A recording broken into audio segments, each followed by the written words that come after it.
2005 Chrysler Sebring, and today we're going to be replacing the rear struts. Let's get to it.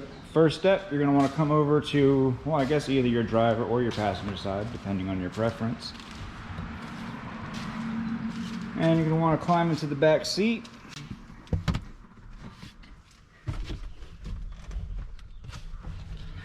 And from here, you can pull these covers out like so. I didn't have to unbolt anything. The slack kind of, let me back my camera up so I can see and get a better angle. The slack for this kind of slides right back here beside the rear seat. So you can just, there's a lot more slack in there than you think. You can just pull that out and that'll give you access to the two bolts, or the two nuts for the front, or I'm sorry, the top of the struts. Those are 15mm nuts. They'll come off like these right here. Make sure you don't lose them. All right, let's go ahead and get this wheel and tire off. These lug nuts are 3/4 inch.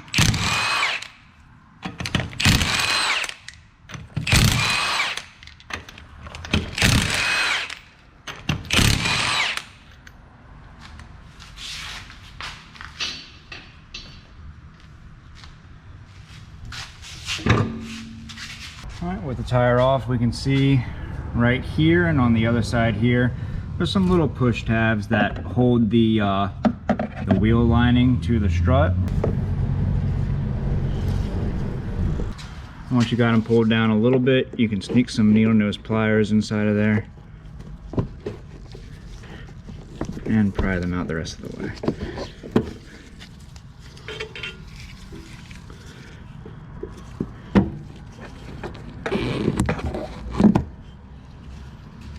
Let's go ahead and remove this bracket that holds the brake line out of the way. It's held on with one 10mm bolt.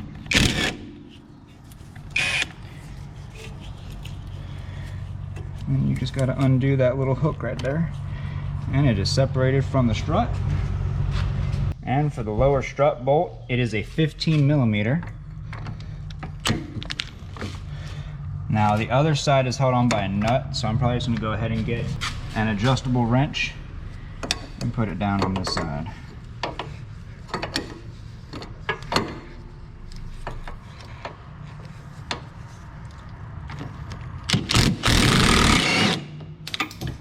There you go. So it looks like one of the problems I'm running into right now is that I won't be able to get this bolt out past this lower control arm right here. So I'm going to go ahead and remove this bolt. And the bolt going to this lower control arm is a 19mm. And once again, I'm going to go ahead, get my adjustable wrench, and I'm going to place it on this nut and tighten it down securely.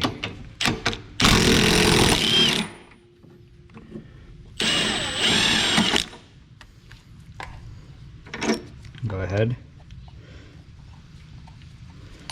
put that nut. Go ahead and put that nut and bolt back together into one piece so you don't lose any of them. Get back in here with the 15mm and the adjustable wrench, and what we're going to do with the adjustable wrench is tighten it down a little bit and then put it on the back side of the head of that bolt.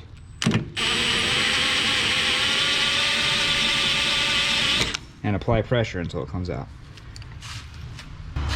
Don't forget to put the nut for the lower strut bolt back on it so we don't lose them. Go ahead and push the strut out of its cavity right here and start lowering it down.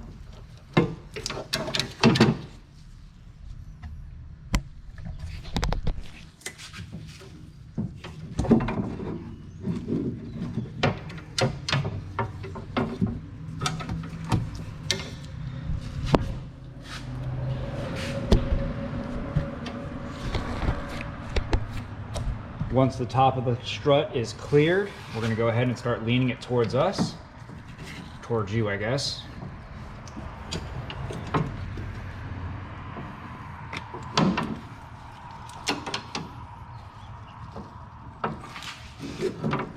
Lower that lower control arm a bit, and we'll be able to lay it down and pull it straight out in one piece.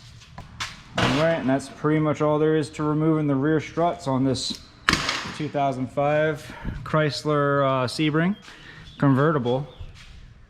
I'm assuming it'll be different if it's not a convertible, but this one's convertible. I'll be sure to mention that in the description.